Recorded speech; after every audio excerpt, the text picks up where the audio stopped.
pessoal, tudo certo? Eu espero que sim. Bem, e nesse vídeo eu tô aqui para falar sobre o capítulo 82 de Mesh, Magic and Muscles, intitulado Mesh Bandage e a Infância. A gente está continuando os vídeos de Mesh, Magic and Muscles. A gente parou anteriormente no capítulo 3 e eu disse que a gente ia dar um avanço até o mangá atualmente. Bem, o capítulo começa com uma pessoa sendo atacada por um mascarado. E aí, logo em sequência, a gente tem duas pessoas questionando para esse atacante o que ele está fazendo ali, o que está rolando.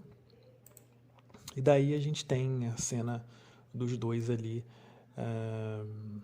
atestando que aquele cara é um criminoso, que ele está ali para cometer algum ato criminoso. Óbvio, né? Bem, a gente tem uma cena de um dragão atacando esse suposto criminoso e ele se esquivando dos ataques, né? Sem nenhuma dificuldade, inclusive. Logo depois, os dois rapazes ficam de um lado junto com o dragão e esse suposto criminoso de outro lado. Eles estão em cima de alguns prédios, de algumas casas, na verdade. Um desses rapazes que está ali para abordar esse criminoso fica surpreso do suposto mago criminoso não ter sofrido sequer um arranhão. E aí eles dizem que esse cara é bem fora da curva. E aí esse criminoso, ele atesta, ele diz ali no diálogo, que enfrentar dois visionários é bem problemático. Então a gente descobre que esses dois caras tratam-se dos visionários, né? Que são o grupo de elite dentro da obra Os Visionários Divinos, que é o que o Mesh almeja se tornar, o nosso protagonista. Bem, e aí esses dois visionários, eles atestam que esse suposto criminoso tem um poder mágico gigantesco. E aí eles ficam... eles entram dentro de uma zona de segurança porque eles sabem que vai ser uma batalha complicada. Bem, o criminoso, por sua vez, atesta que se fosse um duelo 1 contra 1, ele não teria que se esforçar tanto, mas como é 2 contra 1, é um risco, então ele precisa mostrar mais poder. E daí um dos visionários pergunta que cara é esse, porque o poder dele aumenta continuamente. Bem, o criminoso, ele lança um ataque, e esse ataque corta o braço de um dos visionários e o outro ao meio. E daí a gente vai partir para uma cena onde aquilo é uma espécie de clone, né? O Naruto fazendo escola aí, né? Com o clone das sombras. E ele fica surpreso que os dois rapazes fizeram feitiços de cópia, de clone, né? E aí a gente tem de novo o dragão, que é uma magia, creio eu. Ele solta, algum dos dois rapazes solta o dragão e o outro solta uma magia chamada Undead Sting. O nome da magia do dragão é Dragon's Trident, o tridente do dragão, ou algo do tipo. E daí o vilão, sem nenhuma dificuldade, se esquiva dos feitiços. E aí um dos rapazes, que é o visionário, se questiona se ele realmente está vindo para cima. E aí ele pontua que atacar um conjurador de magia diretamente sem ligar para a própria segurança é surpreendente, né? Mais uma vez ele dizendo ali que o vilão é bem audacioso, por assim dizer. E daí o cara some e eles atestam que esse vilão desapareceu. E a gente já parte para o vilão e o autor pergunta ali qual é... O autor não, na verdade um dos rapazes pergunta qual é a história desse cara. E daí a gente parte para um flashback de 15 anos atrás, onde a gente tem um informe de que uma criança nasceu em um mundo mágico.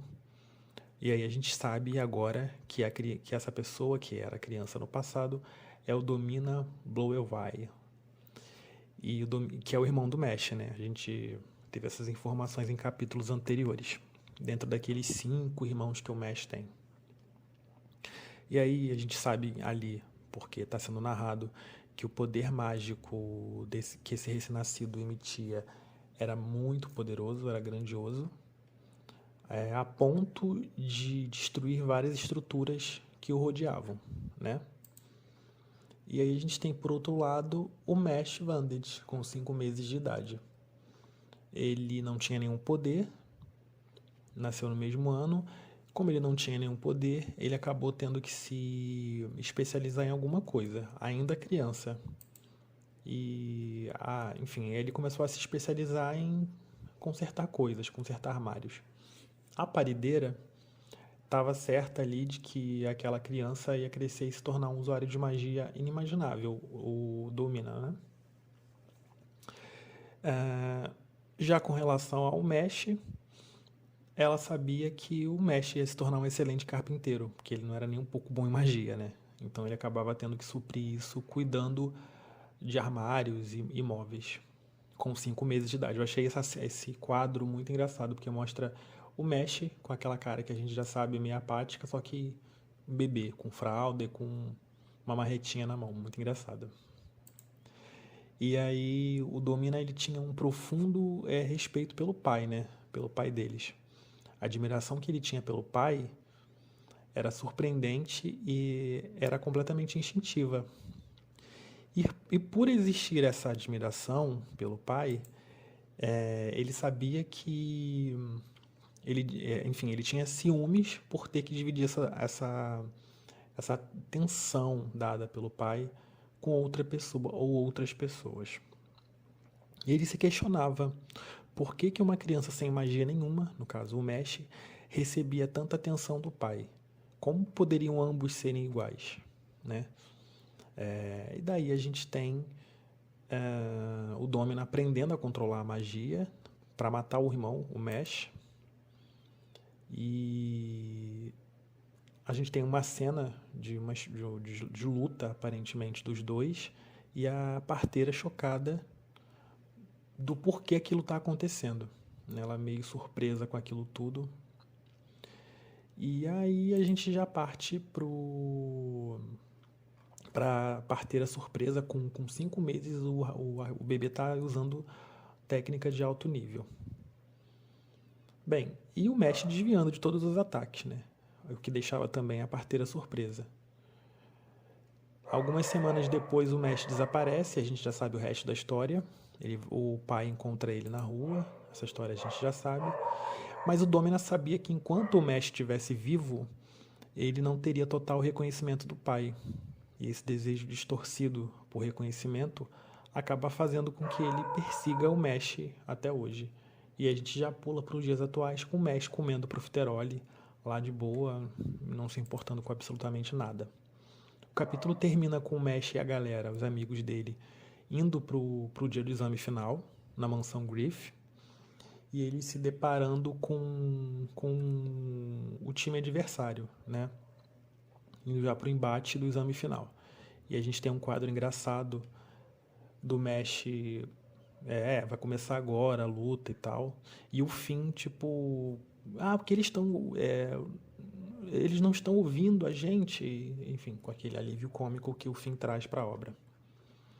E aí é isso, é esperar o próximo capítulo, porque muita coisa promete. E um comentário, esse Mesh Vanded de bebê, ele tá muito parecido com Hitler, muito parecido. É aquela cara apática, aquele cabelinho para cima, e enfim, tá bem parecido mesmo.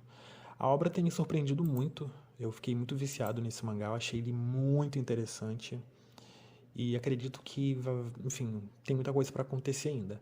O autor, o Hajime Komoto, ele já disse que o mangá está chegando na metade, né? Então a gente está na metade da história, a história está a um passo de ser concluída. E realmente as minhas expectativas para esse fim e para o que vai acontecer daqui em diante é muito alta. É isso, gente. Eu agradeço mais uma vez pela audiência e eu vejo vocês no próximo vídeo sobre Mesh ou sobre alguma outra coisa. Fui.